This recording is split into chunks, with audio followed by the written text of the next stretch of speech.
For a minute, think back to a moment, to a relationship that ended. Do you remember the amazingly beautiful romantic gesture that they did for you? Perhaps you remember a huge trip that you went on, all expenses paid. Or maybe it was the dramatic ending, which was really hard and emotional. The chances are you remember the highs and the lows, but not the average Tuesday afternoon. This is called the peak end rule, and it's a psychological bias that everyone has. So what is the peak end rule? Basically, it makes everyone judge an entire experience on two things: on the most intense moment and on the most recent moment. And the danger with this is that it makes us overlook the quiet daily average of the relationship. So there are a few ways that this peak end rule almost manipulates our minds. Here's the first one. Someone might be disorganized, or they might just be kind of lukewarm in their faith journey. They're not showing much, and perhaps there's even some red flags.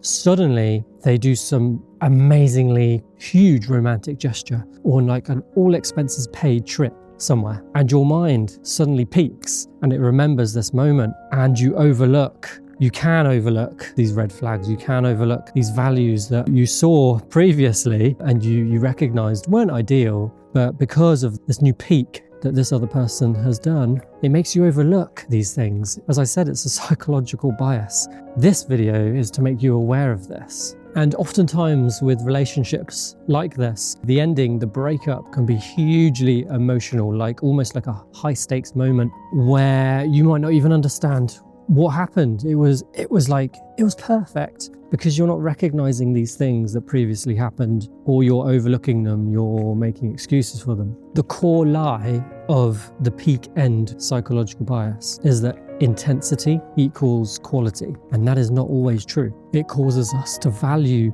the short, spectacular moments over the long, average, actually who this person really is. So as Christians, it's essential that we throw out and reject this peak end rule, because, our faith, who we are, is built on consistency. God doesn't save us through sporadic peak moments. He is consistent. He is always for us. No great marriage is built on huge holidays abroad. It is built on, so I'm told, because I'm not married yet, but I am told by good friends who have been married very happily, it is built on 1 million average days, not those peak moments. So how do you beat this peak end rule? You need to rewire your brain to start valuing the daily average and not just the peak moments. And I've got 3 things that can help you. So the first one is the average Tuesday afternoon. Okay, so when you are swept up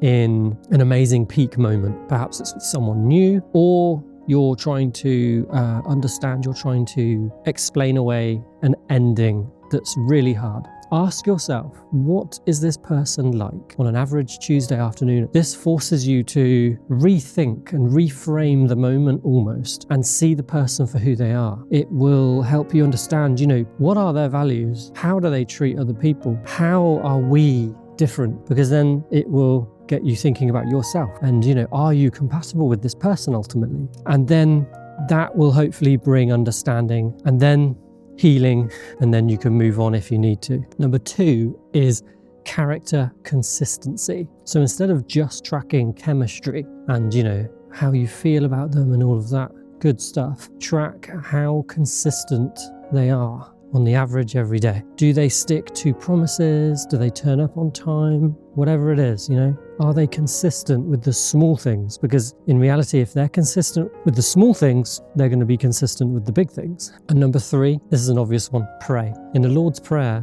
we ask for our daily bread, not our annual feast. So you can apply this same principle to this situation and to your dating. You can pray for your discernment and pray for clarity to acknowledge this consistency and the good things in your partner and, the average, right? And to not have so much weight put on those peak moments. I've always had this saying actually in life: appreciating the small things will make the big things feel even more wonderful. And I think this applies quite well to this video actually. I've literally just thought of that. Appreciating the small things, the average, just the things that you might do, on a daily basis together, the big things will feel that much more wonderful. The important thing is to not lose focus with these small average things, because no relationship can be full of peak moments. It's going to just be average. You know, just little things every day, going shopping together, cleaning the house together, whatever it is, it's going to have those times, and those times can be fun. It's a good thing, because I think they would get boring